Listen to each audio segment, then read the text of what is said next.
There you go. So before I actually begin, let me tell you a few more things about myself that Tom covered pretty well. I am indeed Nicholas Pings, and I go to Aveson Charter School. I am a junior, and I'm 16 years old, and in spite of both those things, I am graduating in June to attend university in August in New York. And the reason you should know these things about me is because my talk is more about education, how more people should have the opportunity to have an accelerated education as opposed to being forced into 4 years of constant lecturing and, in some ways, remedial tasks.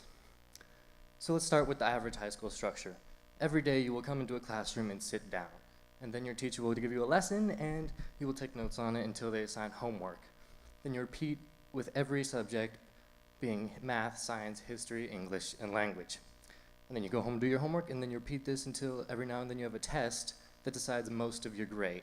And how ridiculous is that? Why should one thing that shows the same information that our homework and our conferences show decide most of our grade? Instead, here's the program that Aveson works on. The Mastery Learning Program is essentially just a program to help students see where they are and be more interactive and involved with their education. Now, this is a Mastery Learning Plan. Every student in Aveson and that does the Mastery Learning Program has one of these. And inside are these things called I can statements. And here are two from two of my classes. In pre-calculus, I can use cosine squared x plus sine squared x equals 1 appropriately, which is pretty easy. All I have to do is prove that I can do this in application and in equations, and then I can get the grade for it. And once I successfully prove that I can do enough I can statements, I get an A in the class, which is simple enough. In English, they're a bit more generic sometimes, like I can write a narrative.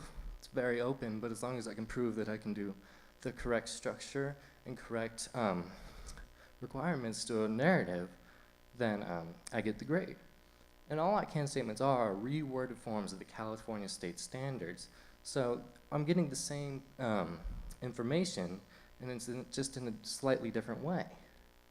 So this year, as opposed to, actually, these are my classes this year. These are standard classes for a junior or a senior to be in, and these are what I require to go to university in August.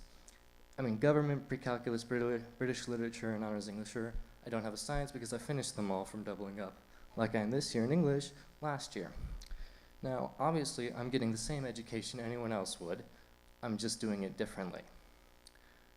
So I say, let's expand. Why can't more schools in the nation give more students the opportunity to receive a faster and same quality education, or if they even so prefer, stay in school for 4 years and receive as many credits as they can? But why stop at the places that already have schools? Let's go around the world and take it to everyone. There are places in this world that has all this technology and advancements, but there are still places where people and children are starving and trying to survive every day. And everyone recognizes this, and there are a lot of programs that try and help, but a lot of people ignore the fact that these people aren't getting an exact education, which is ridiculous because you need an education to be able to successfully participate and be a part of society. So I say we can do this with just 3 things: something to teach, someone to learn, and a source of information. Something to teach: standards exist in every state in our country, and other forms of curriculum exist all over the world. If these are good enough for us to learn from, why can't they be good enough for the rest of the world at least? So I figured that's not a giant issue. Someone to learn: everyone who does not get the proper education that they do, there are going to be some that realize there's a lot of value in an education, and that it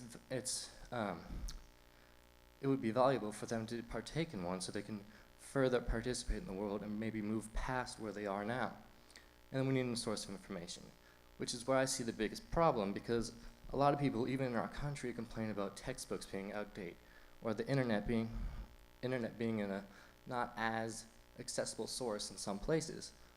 But there's one thing that every school has that does the most amazing thing. It's an educator, a teacher, an advisor, as we call them at Aveson. They do the same thing that a textbook could do, and they know all the information that you need to learn, and they can conference with you and discuss it with you. Now, well, this actually went a lot quicker than I thought it would, because was supposed to cut it down. But I'm going to end up on one thing. And education is one of the most valuable things someone can get in this world.